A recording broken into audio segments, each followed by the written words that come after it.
Hang on just a second. There you go. All right. Good evening, ladies and gentlemen. It is my privilege to welcome you and recognize the final. We're beginning a little bit short on participants this evening. I anticipate that our numbers will grow. And so let me first of all introduce the topic for this evening. And then I'm going to turn it over to Steve for the prayer. And then we'll get into the significant issues.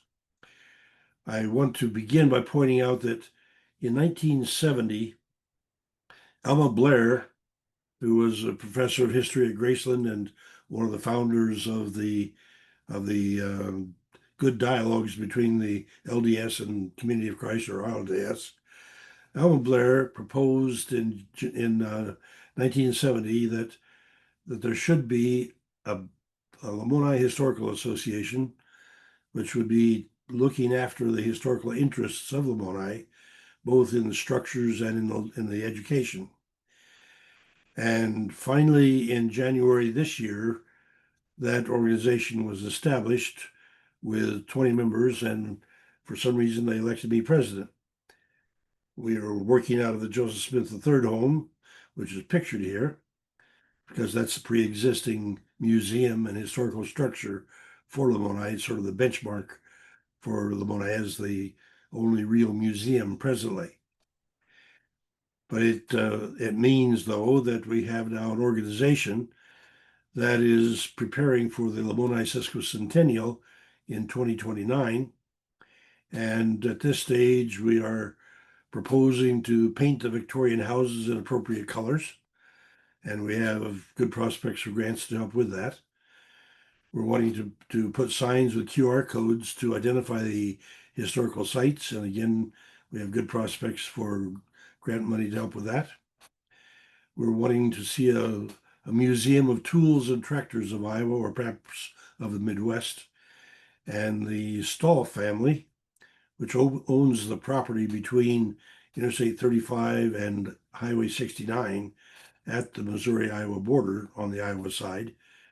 The Stahl family is actually considering that at present, and the excitement of possibly using that triangle as a place for a significant museum, somewhat like the Agricultural Hall of Fame at Bonner Springs, but to use the doorway of Iowa, which is Lamoni, as a place of welcoming people with a set of museums, is part of the projected picture, which should be nice then to also include a museum of Lamoni, which was established as a place and people of peace through the Order of Enoch.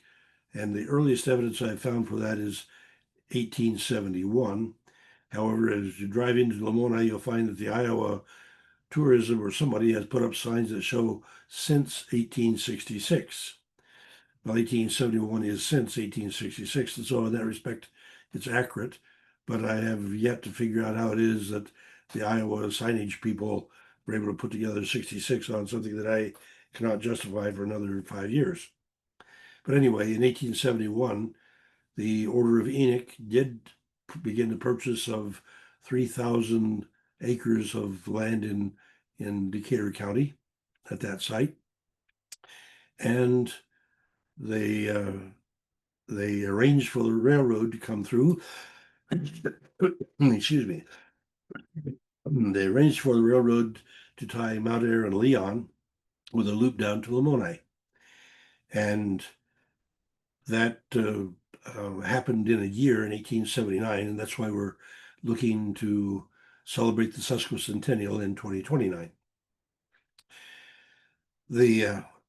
The little community of Lamoni in 1895 established Graceland College, which is now Graceland University. And so to have a museum for Graceland, which has had a remarkable, profound worldwide impact with students currently from some 40 countries and regularly from 40 countries, but it has had such a profound worldwide impact that that's certainly worth a museum. And then we're also looking at the prospect of a museum of the experimental communities of Iowa. And we have 15 of those currently identified. They include They include the first one of 1838 to 44 called Salubria, established by Abner Neeland, who had spent 2 months in prison in Massachusetts for the crime of blasphemy.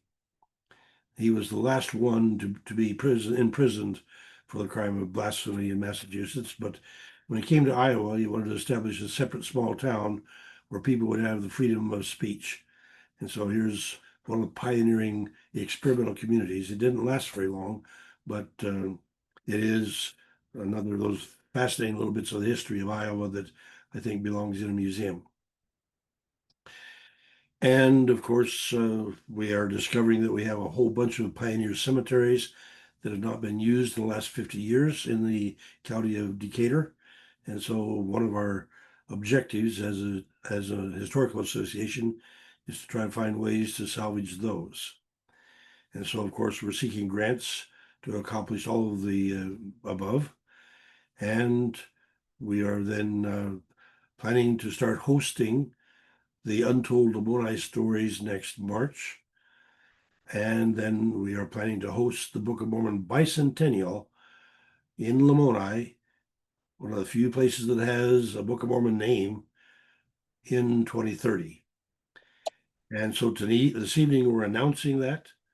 We're letting people know basically what we have in the planning at this stage, but we're less than 5 years out, and so we want to give people opportunity to consider it, help us see what the plan should be, to what extent celebration, to what extent education, to what extent things for kids, how do we finance, when and where, all these questions have to be addressed. And so we are looking for people to be on the steering committee to help address those issues. But at this stage, let me turn the screen over to Steve for the prayer.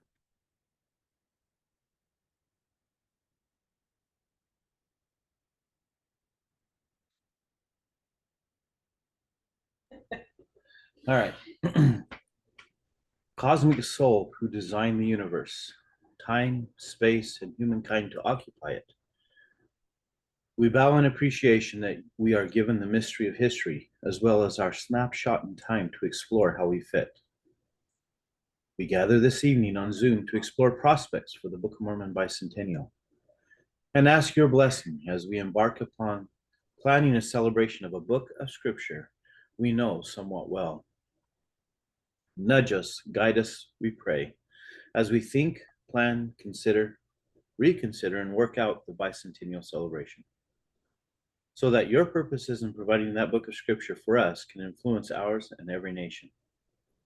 Help us keep in focus the children, people of the future, the needs we face to become a people of peace, and help us extrapolate lessons for life that can be embraced to improve life, making our conflicts decrease.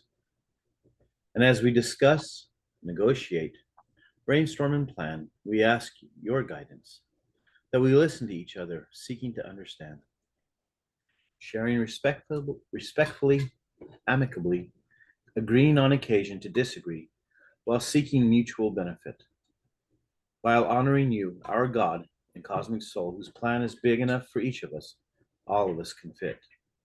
We pray in the name of Jesus Christ, the Prince of Peace. Amen.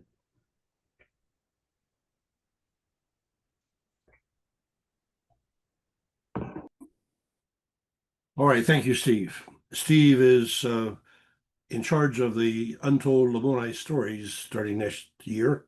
And if you have an untold story of Lamoni that you would like to be able to share, then he is the contact person. He is on the board of directors for the Lamoni Historical Association. Let me begin to introduce the simple fact that the Book of Mormon Bicentennial at Lamoni in 2030 is proposed. It is underway in our conversations. And so there are a bunch of questions that we need to help with. And here you're looking at the Graceland ad building with some of the background campus. But the question of how do we organize this thing? We currently have a steering committee with LHA as a sponsor. the Church of Jesus Christ of the Monongahela, Pennsylvania. That's the church from Sidney Rigdon's group. And Josh Gailey is one of the evangelists for that group. In a previous session, he has indicated that for his people, the Book of Mormon is the heartbeat of the movement. And he wants to be able to bring young people to the celebration to sing and celebrate that great book. And so his church is a likely sponsor. We have also approached John Whitmer Association and the Community of Christ Historic Sites Foundation to invite them to be sponsors. And we would like to be able to extend the sponsorship opportunities to others. We would like for any of the sponsoring organizations to have representation on the steering committee. And presently, the steering committee includes myself, Josh Gailey, Rick Bennett of the Gospel Tangents, John Charles Duffy, who has volunteered to coordinate the religious worship aspect, Eric Scott and Casey Griffiths, who's agreed to represent BYU. And we have several other people that have expressed interest, and I ran out of space, and so did not list anymore. And then the question of how to celebrate. The idea of having a symposium was initially initiated. A symposium or colloquium are very similar, a little bit more formality among the scholars for the colloquium. But in either case, we're talking about scholarly presentations on topics of interest that would include such as archaeology and geography, the analytics of the Book of Mormon. That would include the number of sermons. It's the kind of thing that we've had on this forum a couple of times, but it's the kind of thing that might very well merit special emphasis. Gems and the central meanings of the book, another topic to be explored. Testimonies about the book, the linguistics of it, and that particularly is the bailiwick of our friend Brian Stubbs, who has presented repeatedly on his Uto-Aztecan studies. The art and literature of the book, art with Jenny Shampo is something that we've celebrated here on the forum for the last several years. Then historical challenges of the book. That's one that could allow us to address some of the issues from perspectives of those that are not particularly fond of it. Then, of course, ethnographic ties and issues related to it, publications about it, and then translations. Those are 10 possible topics. Our initial thinking was that if we had 10 topics with 5 subtopics in each, we might be able to pull that off in 3 days and be able to have a long weekend. In talking with people like Josh Gailey, they would like to have more opportunity than that. And so well, let's look at some of the other activities. Mark Hensley, are you with us to pick it up here? Yes. Can you hear me? Yes, please go ahead. Well, there's very few things planned over the last 50 years for youth that are celebratory on the topic of the Book of Mormon. I would really like to see lots of opportunities for the youth to just be thrilled by exploring this book, what's in this book. And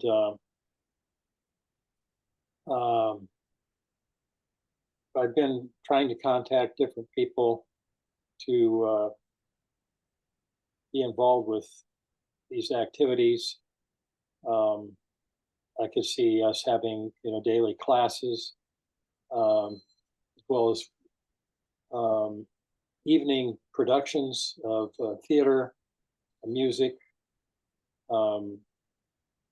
and services that are celebratory.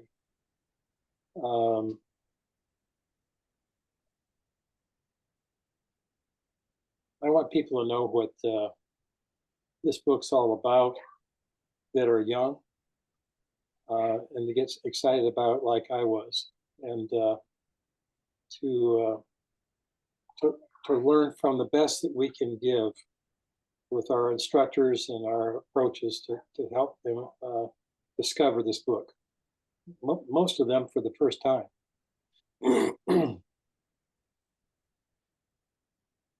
I don't know what else you want me to say here. There's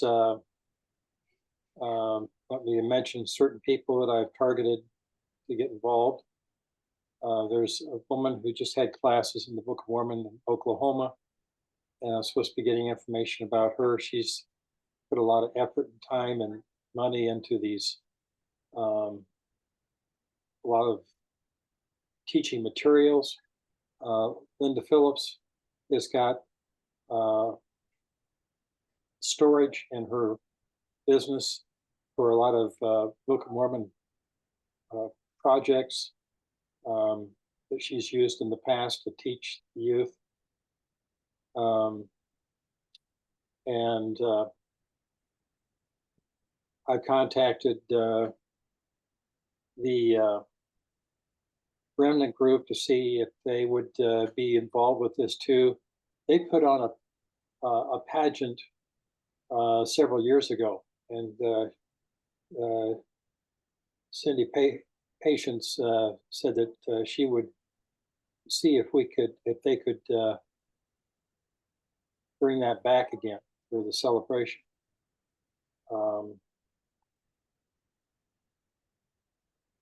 Some of the people who used to be really good about presenting to youth aren't with us anymore. So it kind of shows us what will happen if we don't do that. If we don't have a next generation, we're going to lose a lot of opportunity. So I'd really like to see a lot of careful planning and activities for the youth. And that's pretty much all I've got to say right now. Well, you notice thank you, Mark. You notice on the screen that we're talking about possibilities of Book of Mormon crafts, things like projectile point production, clothing, food, games, atlat, spear throwing, and maybe something like a scavenger hunt through Lamoni history. And we do have an archaeological site open, and that also is open for kids. And so there's quite a number of things to be considered that would hopefully engage our kids in Book of Mormon studies. Most of the feedback I get from people is, how come we have to wait 5 years to pull this off? And my answer is, well, that's the 200th anniversary. But I think it is something we should do often to celebrate this book. Okay, thank you. Along with this, then, we're looking at the prospect of some special events. The Monongahela Heartbeat, I've already mentioned from the Sydney Region inheritance.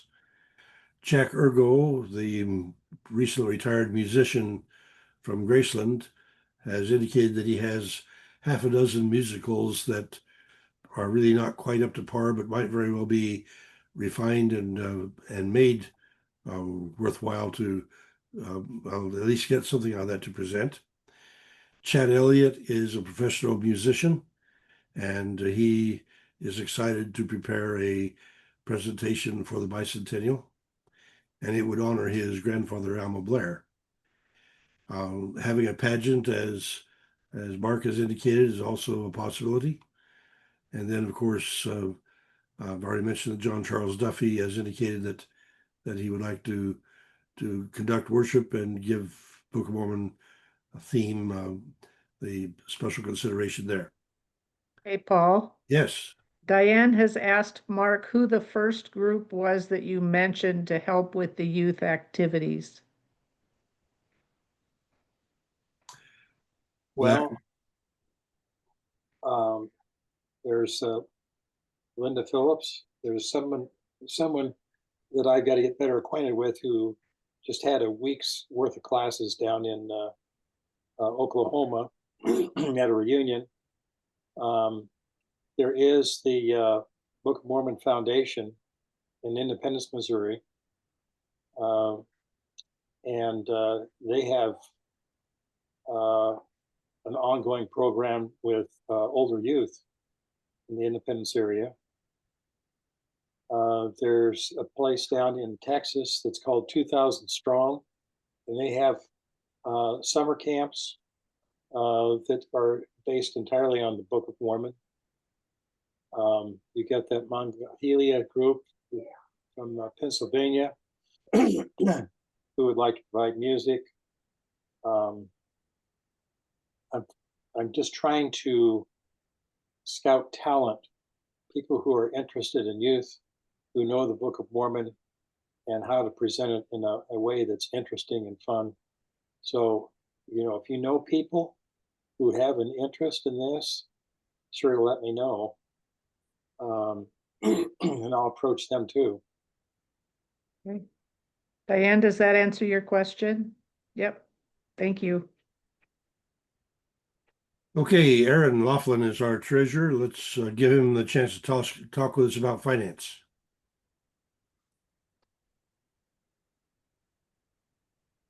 So we're yet to come up with a budget, and we have thrown around a lot of fundraising ideas to be able to make some funds to be able to put this on.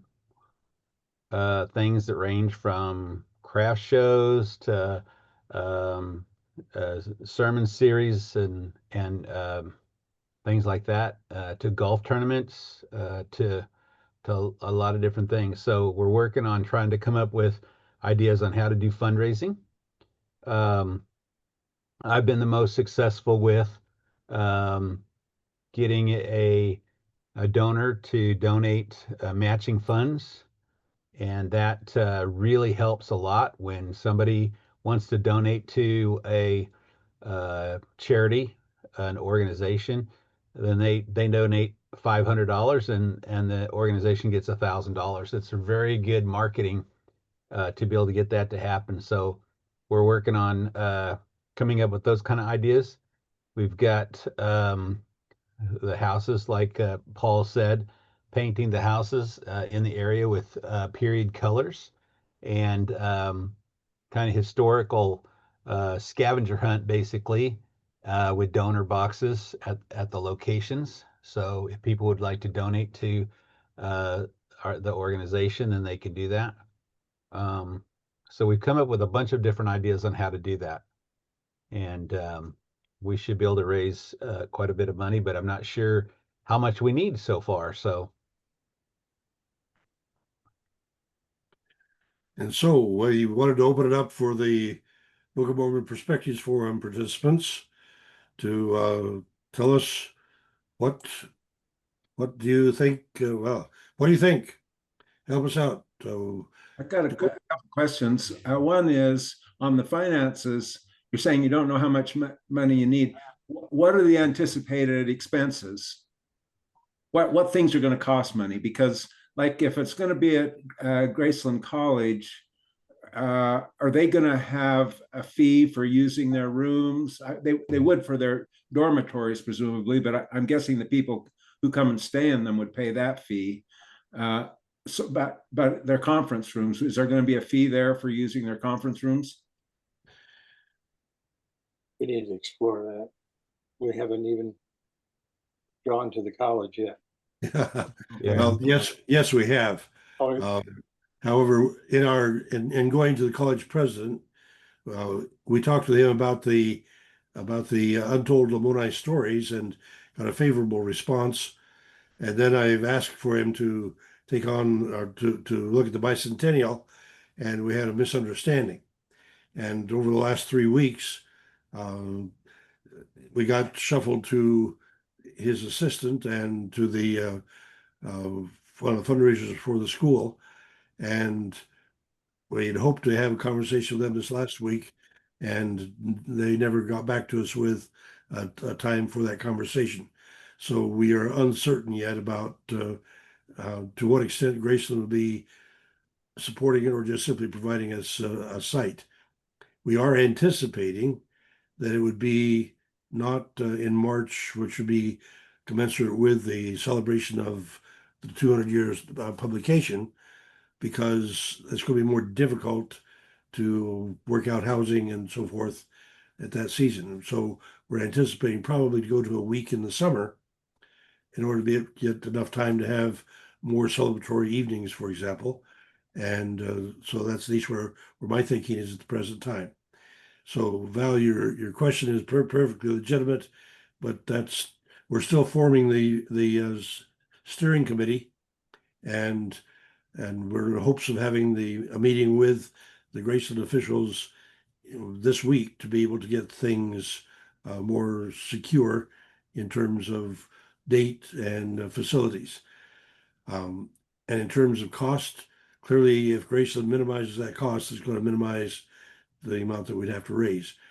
I should point out, though, that we would like very much to be able to have it be international and with people being able to even present internationally.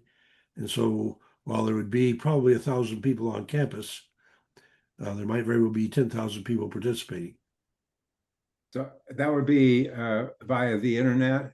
Yes. So again, that will help to minimize cost and maximize the outreach, which those are both things we want to do. Well, that one thought I had as you were talking about the speakers, the scholarly speakers are you have different audiences here. So people who are kind of immersed in the Book of Mormon somewhat deeply, they can be very interested in some of the type of presentations we have on the forum here and some of the speakers we would have had previously. But the average teenager, if Monongahela folks are bringing teenagers, most of them are not going to be, I'm guessing, from my experience with teenagers there on Book of Mormon, they're not going to be interested in sort of literary structures of the Book of Mormon or that kind of thing. There are people who specialize in working with youth and enthusing them about the Book of Mormon and its relevance in their life. At least within the LDS tradition, there's a number of people that go from place to place. They have something called, especially for youth, I think is what it's still called. But anyway, these are speakers who are very dynamic and skilled at engaging young people with the Book of Mormon. So that would be a good source of some speakers for that audience. But if you're going to have these different audiences, there needs to be a way of sort of shepherding people into the right venue, to the right people that they would want to listen to, because some of the scholarly stuff will utterly bore the kids and maybe some of the adults too, but then the other people, that's exactly what they would be wanting to look at. So you're going to have different segments, different audiences, I'm guessing. And yes, my opinion is that youth would have their own classes, maybe joining with the adults for the celebration at night, you know, for the pageants, for the plays, for the music, for the listening to testimonies. And I think we should gear our evening speaking for 5th grade so that everybody can get something out of it. And the youth won't be bored with the presentation. But no, I don't see the youth going to the same classes during the day as the adults. On the scholarly stuff, are you looking for original contributions to the Book of Mormon that won't have been published before, or just stellar presentations? Because between now and 5 years from now, every year there's the Book of Mormon Studies Association that has presentations. Next year, the Interpreter is having a conference on the small plates, and the only provision they have there is that these are faithful perspectives, people that believe the Book of Mormon to be historical, but many capable scholars of the Book of Mormon will probably present at that. So between now and 2030, there's going to be a number of good presentations and presenters that could be identified and invited to the conference, but some of their works probably will have been published. If you're interested only in novel stuff, then that wouldn't be suitable. But if not, we could start identifying outstanding presentations and inviting people to come in 2030 and reprise those. We're speaking an awful lot here, but what I'm hoping for is that we get people to present that are apologetic for the Book of Mormon, that can bring inspiration and hope and testimony. Lift us up. Steve, I see your hand up. Yeah, so one thing I want to say is, let's not be hasty in saying that these other types of presentations wouldn't appeal. I know that if I had access to those when I was 15, 16, 17 years of age, I would have gone to them, because I was deeply involved in the Book of Mormon as a youth. I read it my first time when I was 10. Anyway, so it wasn't just a thing, whatever, but I would have been very interested in Book of Mormon geography or how it was written and all these things. So we need to be very careful as we do this, that we do allow the youth to come to those other presentations if they choose to. Not to say, oh, well, you have to go do this activity because you're not an adult or whatever. So, I mean, I know that's not your intention, but I just want to make sure that we do make it available to youth, because again, for me, I would have never gone to the youth activities. I would have sat in the classes all day. So maybe I'm nuts, but I would have done it. I would agree with you on that. But again, that means we need an assortment of options, and the 10 themes that have been posted are merely a beginning to consider, and the steering committee would have a chance to refine that. We do have a proposal that we divide between those presentations that are dealing with the antiquity and those that are modern. And that's an idea that's been tossed out that perhaps merit our consideration, just as another means by which to try to address the overall spectrum of what we have to deal with here.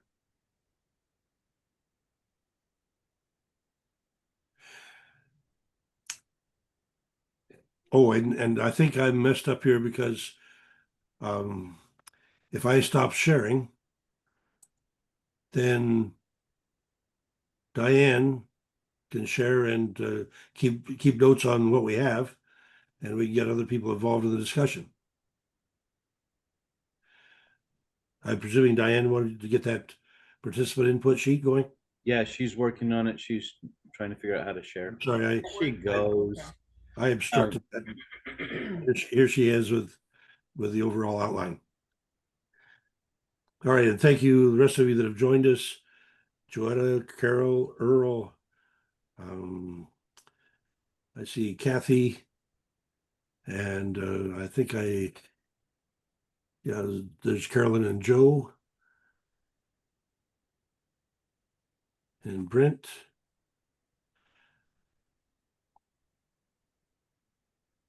So any of the rest of you with comments or questions, please say all of this. Chris.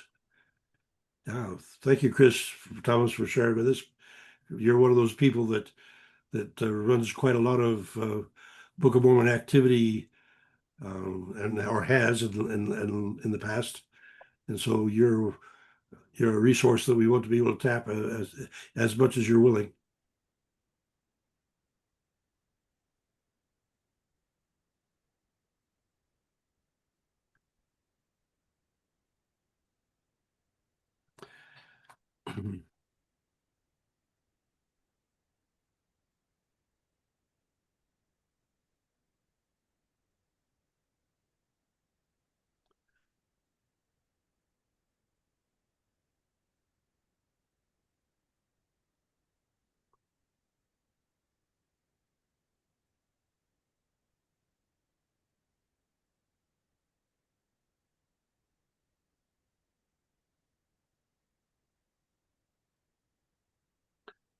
Floor is open. I'd like to hear what you think. Well, can you answer the question I asked about whether you're looking for original contributions or if just good presentations? Does the originality matter? I would leave that for the steering committee to make a final answer. My sense of it is that we ought to publish much of what we get produced here. I think that it should also be recorded. So having a videographer involved should be one of the priorities, I think. Let's make a video of the bicentennial. Let's publish it and let's make it as big a deal as we can. Therefore, encouraging more original contributions. But I'd like to see some deep scholarly material. Just I think it deserves publication. It deserves the best that we can do, the best that we can offer. So in 4 years, 4.5, what all can we come up with? And clearly, there are some that, well, for example, Jenny Shampo with the Book of Mormon Art Museum is one of those people I think ought to be involved just simply because there's such a remarkable repository there for that people need to be aware of.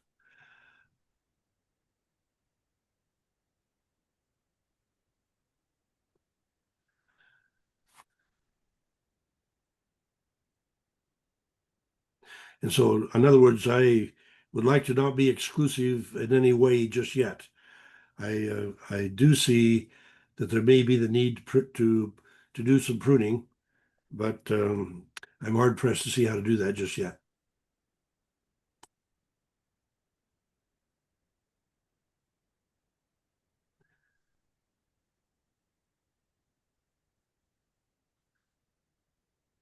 Thank you, Diane, for trying to keep up with us.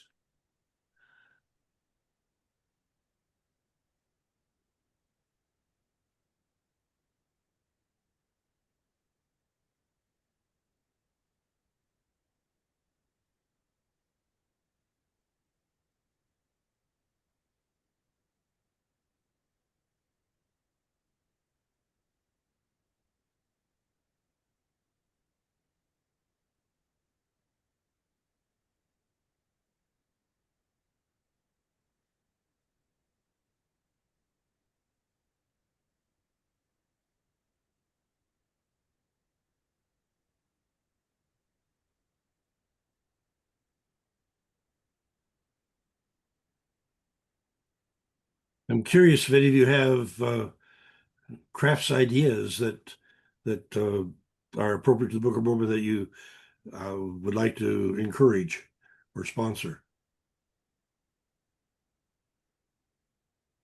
I think I'd like to remain open for talent and for ideas for a long time to come. And don't be shy about contacting if you got an idea or someone you think has a talent to reach the youth.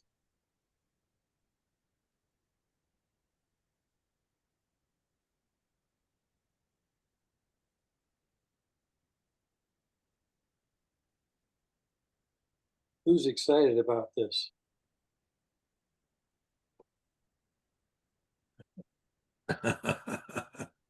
All right.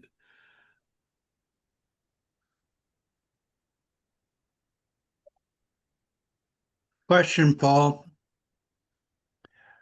Can you reach out to the World Church for support, or are they amenable to this? Or can we reach out to the mission centers to be able to evoke contributions from congregations within those mission centers, particularly Lamoni Heartland and Prairie Bluffs? I'm familiar with those two, but I don't know about the rest of them. You will note, Keith, that I have already asked for the Historic Sites Foundation to be a co-sponsor and provide somebody on the steering committee. In 2 weeks, my brother David and I are headed to Chesapeake in Maryland, and we'll be attending a reunion, in which the guest minister is Stacy Cram. And so I'm expecting to have opportunity to to attempt to personally persuade her that the Community of Christ ought to be one of the co-sponsors. Now, whether that's successful or not, to have mission centers or individual congregations becomes, I think, an option, whether the Community of Christ as an overall church does or not. Because Stacy has spoken favorably about the Book of Mormon, I am encouraged, and I don't know how to project beyond that, except for the fact that we're going to give it a try. She has a good head on her shoulders, so I think if the right persuasion is presented, that you'll get a lot of support from her. Good, thank you. Hey, I've had Paul, we do have a couple question or hands out there. Can we go ahead and ask the questions or Please, allow? please, go ahead. Okay, Diane first, and then we'll go with Terry. Go ahead, Diane. Want to unmute? I am. Okay, so one of the things that was asked about youth activities or crafts thing, one thing that was fun that I've done before with the youth is kind of have them create a 3D diorama of one of the Book of Mormon stories, and you would just provide, paper clips, lint, toilet paper rolls, all little odds and end things, and then they would use those to create some little 3D, and then we could actually have those sitting out around throughout the whole event, showing the things that they are learning about or a story that they were reminded of. That was a fun activity that we've done in the past. Okay. Thank you. Okay, Terry, go ahead. Another thing that would be really fun for both kids, youth, and adults is pottery. There's a group in Bonaparte, Iowa, which is northwest of Keokuk a little ways. It's right on the Des Moines River, and they have a summer thing going with a guy who's a potter that's from Utah, comes there, and you can either buy the forms that have already been created and paint them, or make your own and paint them, and he'll fire them. And so there's other people like that they're potters that could really put on something good for kids and adults to participate in, and something you could take home as a reminder of that experience. The pottery is a fascinating issue. We have the black sand incised pottery, earliest pottery in the Midwest, showing up at Nauvoo. And if we could replicate that, that would be an awesome time-sensitive physical kinesiological contribution. I like that idea. There is a ceramic ovens at Graceland, so it might be a resource we could use. That if it was supervised to the satisfaction of the college. Okay. Boyd, go ahead. Paul, I don't know if you were mentioning this earlier. It seemed like you might have been alluding to it, but there is a local group, Mark Boswell and a few others, that they are really good at chipping arrowheads. It may be appropriate to have them teach youth and whoever wants to participate to learn how to chip arrowheads. What do you think of that? I think we have that on one of the youth activities, or one of them that it's something I proposed, whether we got it on the list or not. And so in terms of Mark Boswell knowing about it, I'm not acquainted with him, but I'm delighted that we've got that kind of a local resource. Yeah, and my son is really good at it too. So he's associated with Mark as well. So. Mm-hmm. Carol Kosowski has put in the chat that for the youth participants, face painting of objects related to the Book of Mormon would be a possibility of an activity. Face painting.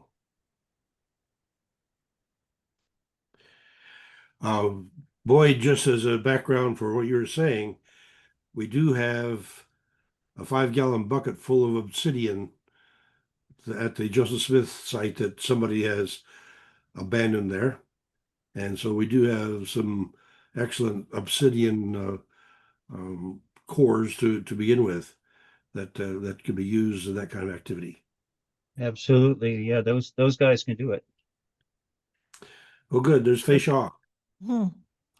I just came from a reunion in Oklahoma, and this year and last year, the woman teaching the youth had plastic models of pyramids that were like a foot high and just all kinds of stuff like that, plus action figures, and the kids just loved her classes.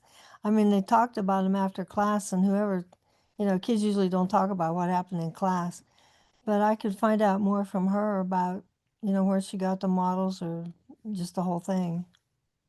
Thank you. It'd be great. That's something I brought up earlier before you're here, that you were telling me about that, and that she might be a really good resource for us. Yeah, we'd certainly like to be able to pull in resources, and Val, I think potentially some of the cost might be to bring in these people who are specialists who can provide the educational materials that we want for this kind of celebration.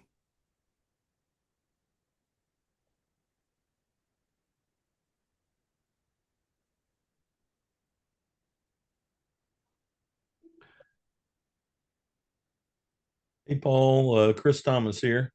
Yes. I can't figure out how to raise my hand. It's a funny thing for a Pentecostal, isn't it? So you can discern whether I've been feeling the spirit or not.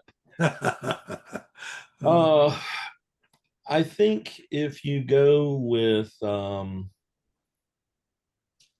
something like the 10 topics that or areas, categories that you have listed there, I think it would probably be good, given the diversity of your audience, to have in each one of them a sort of state of the question presentation, so that you could bring a lot of different people up to speed on various categories of issues that we all don't, have expertise in.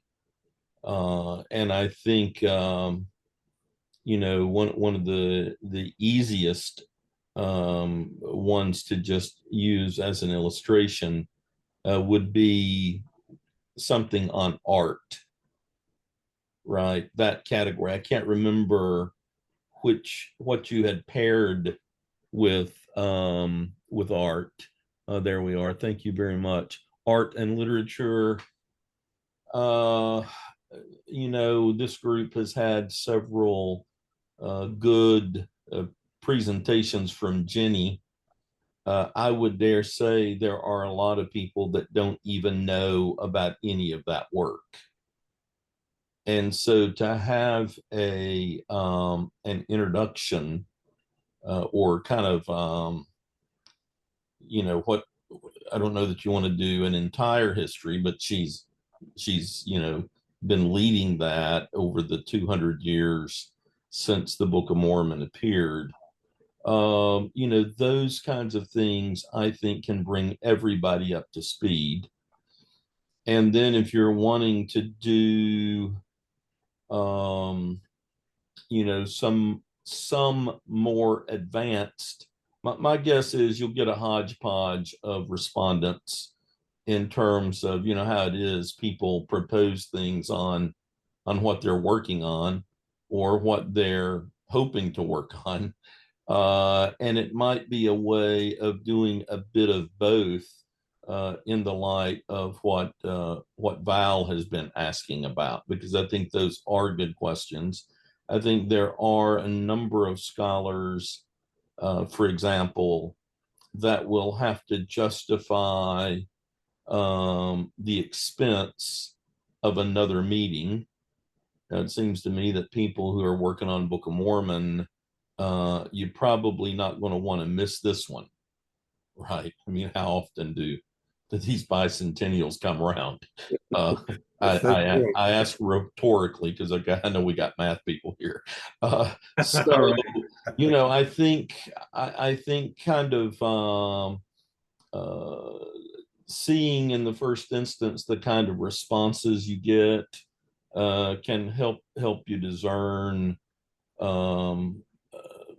your way on this a bit. The other thing that I would just propose on the other end of the program, and maybe Mark would be interested in this. And if this is an offensive suggestion, just mark it up to my outsider status. But I would assume, with the kind of expertise around this virtual table, that it might be possible to give young people and even some graybeards an opportunity to compose a Book of Mormon, working with some papyri, or working with the paper, replicas of the paper of the era, having experiences that, as far as one can know and pull off, that replicate what's going on. You can have one young person reading, and another young person, depending on your historical reconstructions, on the other side of the cloth, as it were, acting as a scribe. You could do some things that would be very tactile, sort of concrete experiences that might impress upon people some of the some of the characteristics and dynamics of the book coming forth, and other sorts of aspects of that. I mean, that's just off the top of my head. I'm the reason I am here every time I'm here, really, is to learn about Book of Mormon, because in any room, whether it's virtual or actual, I usually know less about the Book of Mormon than anybody else in the room. So don't you don't have to humor me if my suggestions are way off the mark. But it might, my experience is, if you talk about a couple of things you want to try, those things usually generate other ideas, and often the ideas that get generated are even better ideas than you start with. Good. So for what it's worth, there we are. And someone can lower my hand now, because I don't know even how to do that. Well, thank you for raising your hand, Chris. I wrote down preliminary presentations as a note to pick up on what I think your crucial comment was, because for people to have some preliminary presentations to get them up to speed, as you suggested, on the various topics makes sense. Some of that can be done in this forum, but it may very well be that we need to expand and try to get more outreach to more people, because, as you suggest, the initial ideas may not be nearly as good as the later ones that have not yet been conceptualized. Thank you. No, from an outside vantage point, as usual, you're really on target. Thank you. Okay. Faye has her hand up. Go ahead, Faye. Listening to Chris, something I always enjoy is some really good old-fashioned testimonies. And anybody can do that. Share their testimonies of why they believe the Book of Mormon is true. Could see that happening, especially in our combined service celebration of the evening. is part of the service. And I think you can bring, if it's exciting, people can sit through a long service if it's exciting. And that's one of those exciting things for me too. We did this once in Lamoni at the community center with the Mormons and, the different groups. And it was really good. And then we had an ice cream social afterwards. Yeah. But it was That was really good. Yeah, it was really good too. But I might mention it was done by a Mormon, but at the Book of Mormon Symposium in Independence with all the different groups, one speaker was talking about how the Book of Mormon how it was printed and everything. And oh, boring. Definitely not. He mentioned how it could not have ever been printed until the time it was. He said first they needed the Erie Canal because they needed boats. The printer was too big to come any other way. The kind of paper wasn't ready till then. And he listed about 5 things. And it sounded boring, but it was, as a matter of fact, I was so interested after lunch, he tapped me on the shoulder and he said, I teach at BYU and I can tell when students are with me. And he told me, I was really with them. And I said, well, because it was so interesting, although it sounded like a boring topic. So enough, I've said enough. Chris, I really want to understand better what you tried to present. You started out talking about arts being part of the presentation. Is it? Yeah, I was suggesting that in each of the 10 categories, or however many there will be, that you have one presentation in each of those that gives an overview of what's been going on in that aspect. I think archaeology was one of the topics, and I used the illustration of Jenny, who's worked on art, and this group has known over the last several months as one example of somebody that could bring other people up to speed. You made me think of something as you were speaking. That may not have been what you wanted to present. But what I was thinking of when you were speaking is to have somebody that's really good at art, maybe paint a picture for us as either he or someone else is telling a story and making that story come alive on a canvas. Is that at all related to what you're? Oh, I think there are lots of ways to incorporate art. Yeah, and that's a great way. I was thinking more in terms of somebody, it seems, needs to give an overview. Yeah. As you move through each of these.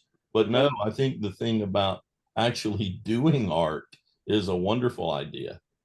Doing art as the story is being told and having the picture come to form. And we all need review. We all enjoy that, going over the story again. But for a lot of people, it'll be for the first time. And that'd be a really good way to introduce them to the stories.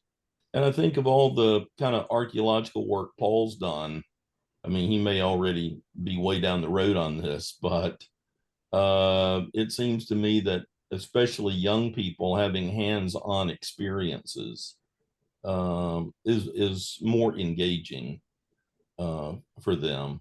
You may also, if I could make this one other suggestion, I mean, you may want to have somebody do a presentation on kind of a Book of Mormon reception outside of the believing community. There's been a bit of an explosion of scholars from outside who are not just talking about issues of historicity, but are talking about other sorts of issues. And that may be of interest to the people who would gather there for this bicentennial. It occurs to me that Christopher Thomas would be an excellent person to present that overview. I don't know, but I do think there are, I think there are several people now who are working in that space. And and you know, I don't know if I got another 5 years in me or not, for one thing, Paul. But yeah, I mean, I think that that's a natural for somebody to tackle. Yeah, We're that's all an excellent idea. For somebody drawing on the fly, we have Carol Kosowski, who does that almost every week, drawing pictures of our speakers. So we have an artist who does what you described. Thank you, Val, for highlighting that.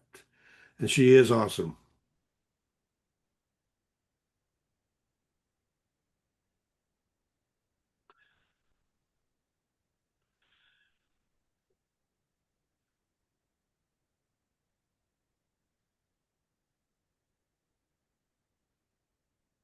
That's a start. When should we meet again, Paul? Well,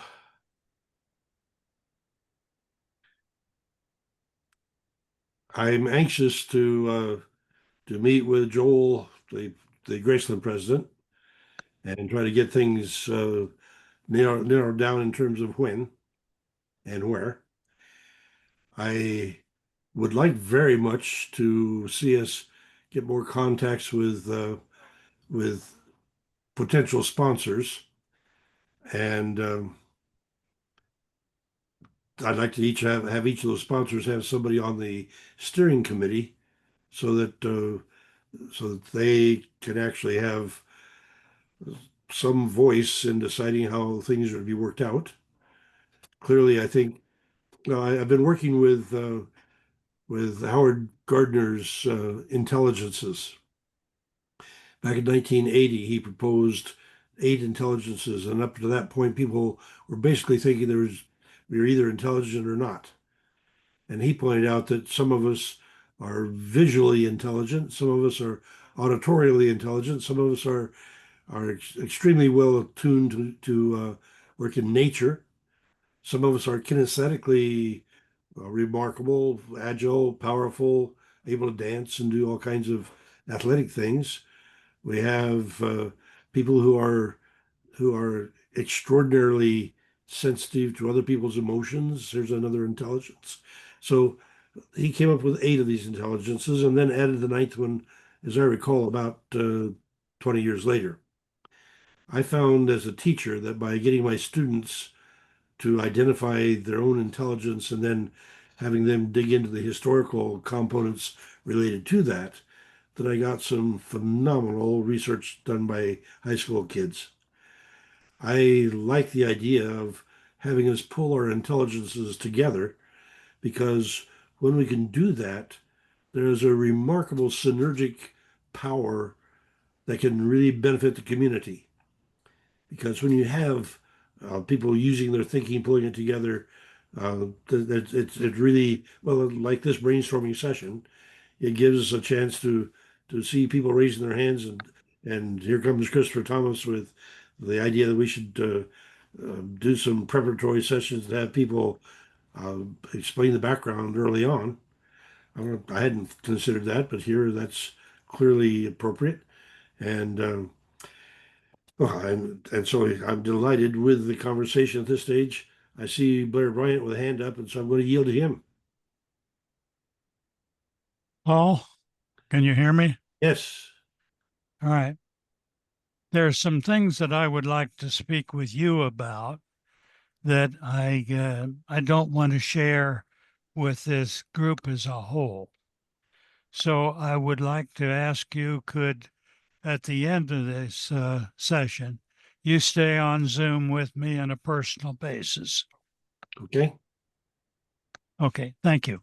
Certainly. Well, if I could say one other thing to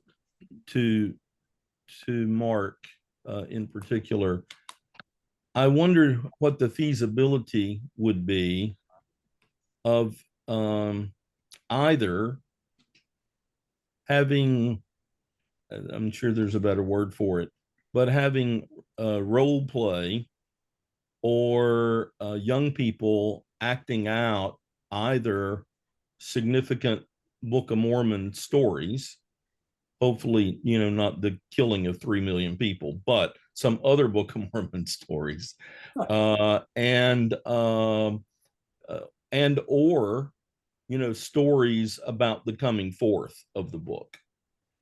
And then by the end of the thing, having some sort of presentation that folk could see their young people, you know, almost a lowercase p, almost a pageant like presentation, if you will, that would be engaging. And we all know, who have done any church work at all, that if the young people are performing, the older folk follow, right?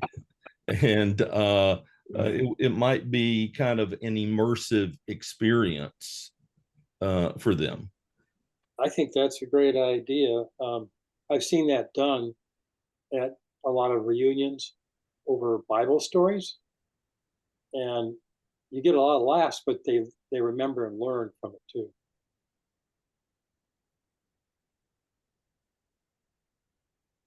That's a good point, that we really do need to plan. I mean, make preparations for people to laugh. It should be fun. When you're celebrating, people should have fun. Terry Walker, go ahead.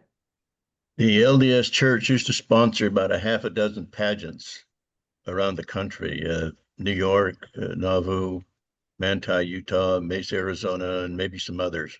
They quit the church sponsoring those, and I think the two that I know about that do it on their own. The church, I think, funds the Nauvoo pageant, but Manti, Utah, which is in central Utah, does their own thing.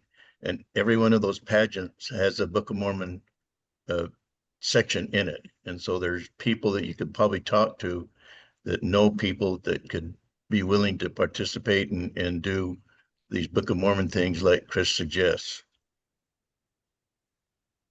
I don't know any of them personally. We need some personal contacts here. We do. We need a lot of personal contacts, and a lot of ideas, and a lot of people saying that they're interested.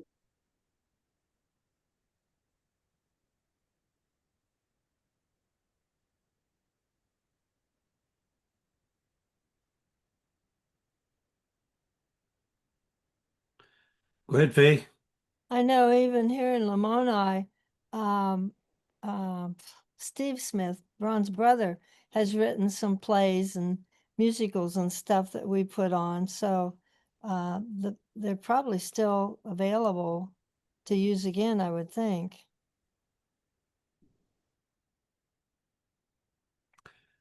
Well, I certainly like the idea of encouraging people to put together original material. But even if it's rerun of something already done previously, I certainly have no objection. Just I see us needing to develop the forum in which these pageants can be performed. The stories can be acted out. The kids can take the stage. If we have Graceland, the Shaw Center has a major stage and then two smaller stages, and so it becomes possible to have multiple activities going on at the same time. And if you're recording them, then being able to record and publish them afterwards makes them much more available and widespread. So the idea of being able to have some kind of long-term takeaway that will be a blessing for generations to come is something I would like to hope would come out of this. You know, Paul, it might be that that you think of maybe three component parts to this weekend. And you have one that is especially designed for young people that could include some of the things we talked about. I mean, I'm assuming Graceland has a drama department, has a music department. You know, you might even secure someone who would be interested in teaching young people how to write music write songs, that is, I think quite appealing to younger people. You might then think of a stream that, for lack of a better term, it's getting late on the East Coast, is an inspirational stream, testimonial stream, that incorporates the faith generated by the Book of Mormon for folk who are for whom it functions as scripture.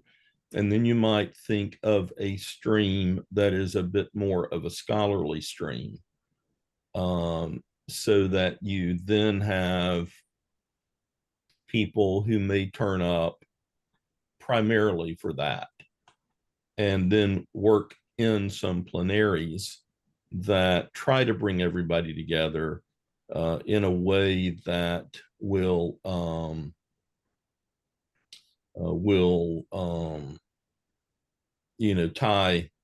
tie people together a bit more concretely. And if you start with thinking about 3, you may decide you only need 2, or you may decide you need 5. You just don't know where it kind of ends up. Well, thank you. I like that idea. But I think that you're seeing that we're already headed that direction with the 10 more scholarly focused themes, a celebratory theme as well, and something for the kids. So, but again, the rhythmic trichotomy in American culture has us eating with a knife, fork, and spoon, and watching baseball with 3 bases. So, and learning our ABCs instead of our ABs. So and worshiping a Trinity. So the whole complex of the trichotomy there certainly is so culturally based that it becomes a natural communication within our Western civilization. And that's a curious question you just caused me to raise, Chris. What in the Book of Mormon? I don't think that we have the dominant number 3 like that. Do we have a number dominance in the Book of Mormon?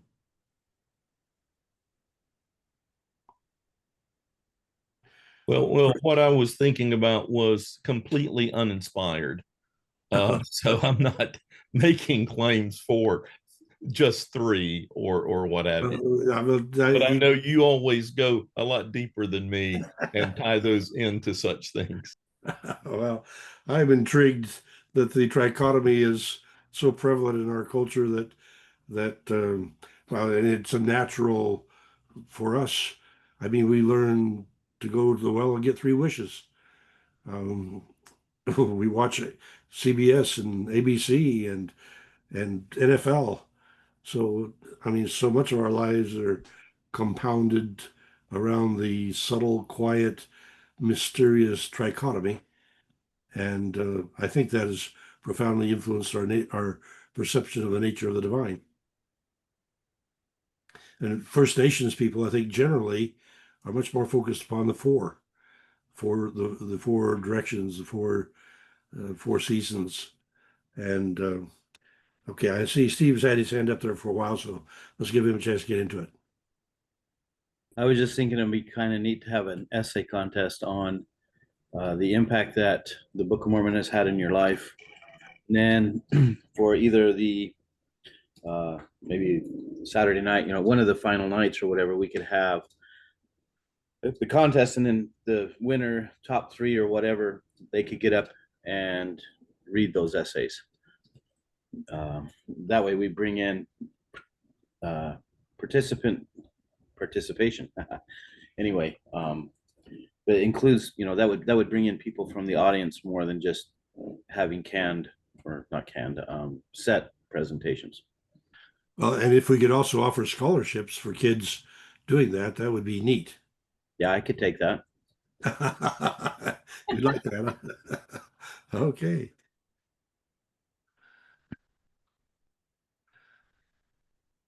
Go ahead, Faye. Hey, go ahead. Got on mute. The Book of Mormon had 81 verses with the number 3, but one of the major, without even looking, is the 3 Nephites. Right.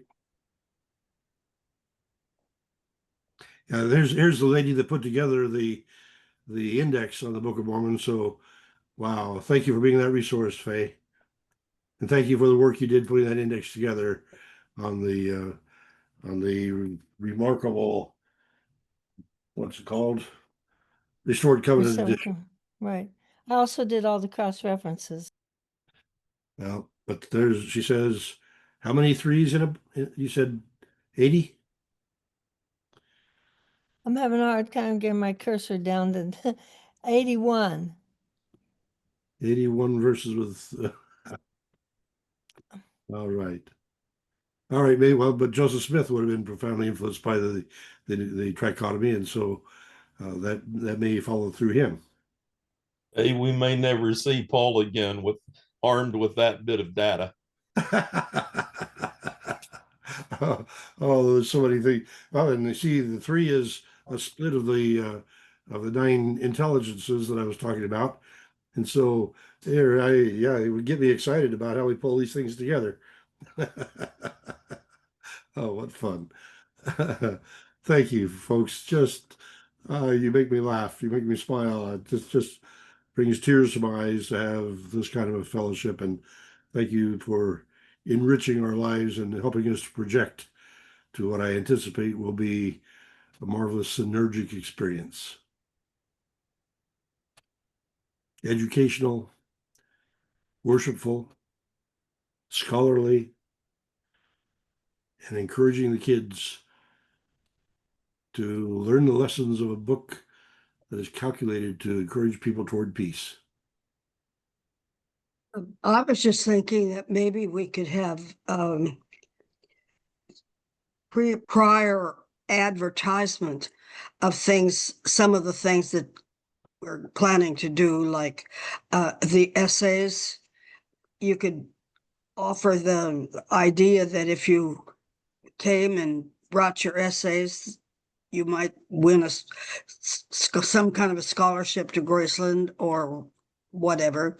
There's other kinds of things that they could do. I'm not sure what, but using it as advertisement for drawing people to come might be a way of making things work, and to advertise the convention.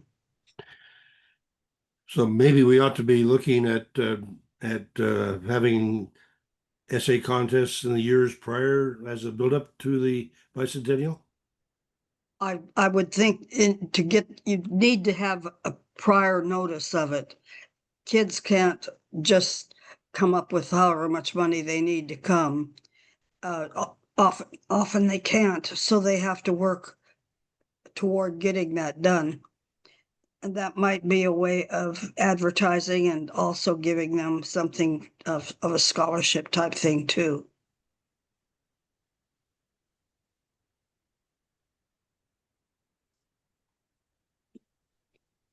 For 13 years, my wife and I sponsored a weekend camp. And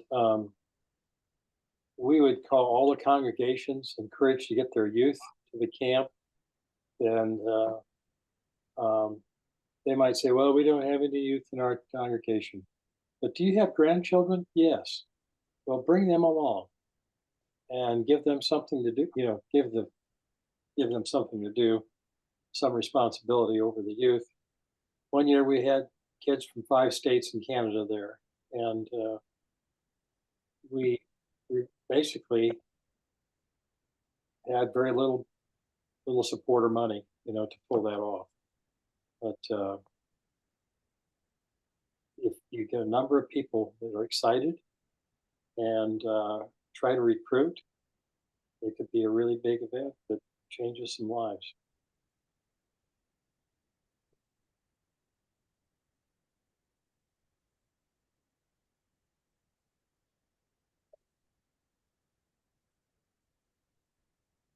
I think I see Keith with a hand up. Yes. Since we're talking about writing for young folks, I'm reminded of the VFW annual writing program that we have, which is divided into two groups, one for junior high and one for senior high. And the the groups are rated in accordance with the uh, post, the district, and then the department, which is the state. And there is a small reward for each one. They get certificates at each level. And so if we could get mission centers and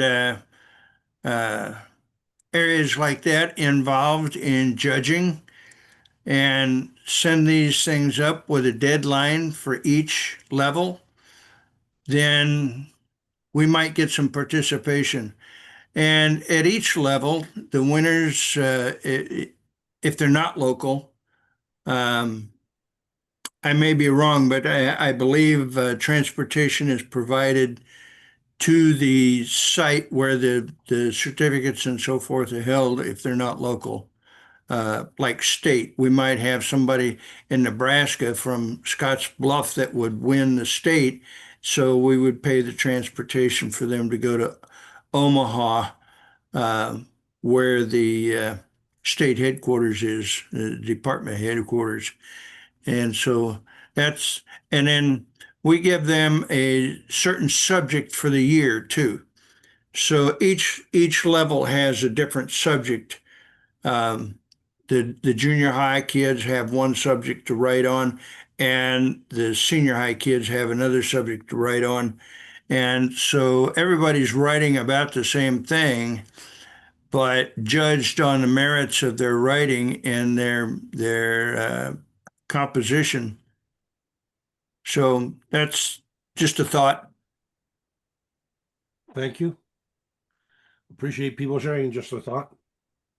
And maybe the chance to influence the direction that we're headed.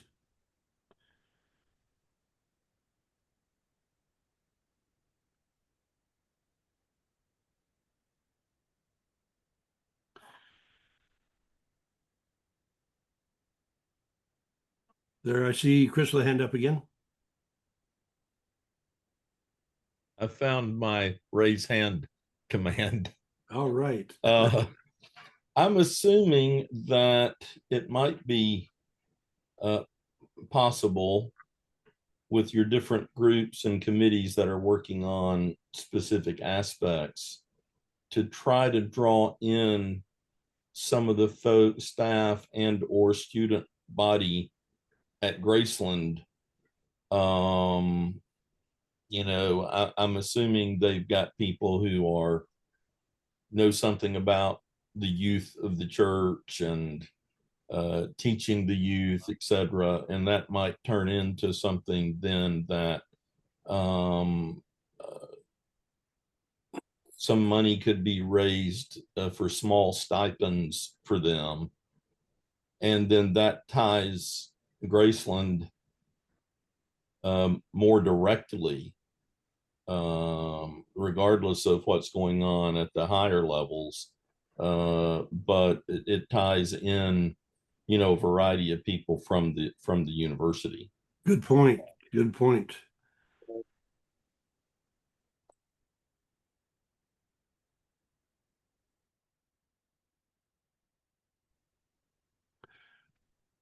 Well, we're approaching 9:30, ladies and gentlemen, and that would be the normal time to try to shut down. I certainly don't want to shut off prematurely, but I do want to express my appreciation for this has been an awesome response. We started out with just a handful of people and look at all the good stuff that that Diana has been able to compile on here. And thank you for taking notes, Diane, and acting as secretary for us because our Lamoni Historical Association is rather bravely on the way. Sometimes it gets in the way, I'm sure, but we are We are in the process of trying to encourage a whole bunch of people to participate in what we think will be a significant event. And we hope to be able to build to that event with our Untold Lamoni Stories starting next year. That'll be an annual event. And now we're going to be looking at the possibility of some preliminary activities to get essays written, maybe playlets written, one-act activities that would tell the stories of the Book of Mormon.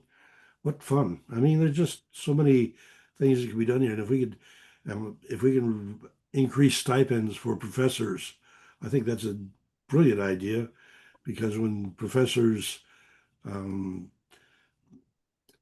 feel like they're having to, well, let's see how to say this. If there's a financial reward that goes along with the benefit of doing it, it just makes it that much easier for a professor to take the time. And many of them are, I'm convinced, seriously overworked. So to be able to offer some stipend for the extra time and effort they're putting in is I think a good reason to look for funding, look for more sponsorships for that matter. And so I don't see any other hands up. And so I will sing. Seek ye first the kingdom of God and his righteousness, and all these things will be added unto you. Alleluia, alleluia. As we seek first the kingdom of God, that message is profound and pervasive in the Book of Mormon, and we are in that process. And I thank you all for your contribution to it, and hope that we'll be announcing further events like this. And any of you that would like to volunteer to be on the steering committee, please let me know.